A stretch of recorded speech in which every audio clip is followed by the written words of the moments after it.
Lourdes ആശുപത്രിയുടെ medical director എന്ന നിലയിൽ ഈ നഴ്സസ് ഡേയോട് അനുബന്ധിച്ച് നടക്കുന്ന എല്ലാ സംരംഭങ്ങൾക്കും എൻ്റെ ഹൃദയം നിറഞ്ഞ ആശംസകൾ. ഒരു മെഡിക്കൽ പ്രൊഫഷന് ഏറ്റവും പ്രധാനമായിട്ടുള്ള ഒരു ഘടകമാണ് നഴ്സിംഗ്.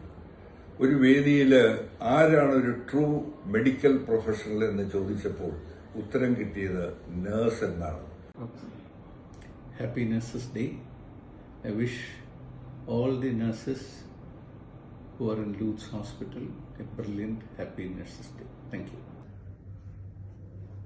മുറിവേറ്റ രോഗികളെ, വേദന അനുഭവിക്കുന്ന രോഗികളെ, നിർധനരായ രോഗികളെ മനസ്സും ശരീരവും പൂർണ്ണമായി അർപ്പിച്ച് ശുശ്രൂഷ ചെയ്ത് ചികിത്സിച്ച് ഭേദമാക്കുന്ന മാലാഖമാരാണ് നഴ്സുമാർ. അവർ ചെയ്യുന്ന പ്രവൃത്തി വാസ്തവം പറഞ്ഞാൽ ദൈവികമായ ഒന്ന് തന്നെ. ഇത്രയും ദൈവകൃപയിൽ അർപ്പിച്ചുകൊണ്ട് രോഗികളെ ചികിത്സിച്ച് ഭേദമാക്കുന്ന ഈ മാലാഖമാർക്ക് ഞാൻ ഈ ദിനത്തിൽ എൻ്റെ എല്ലാവിധ ആശംസകളും നേരുന്നു.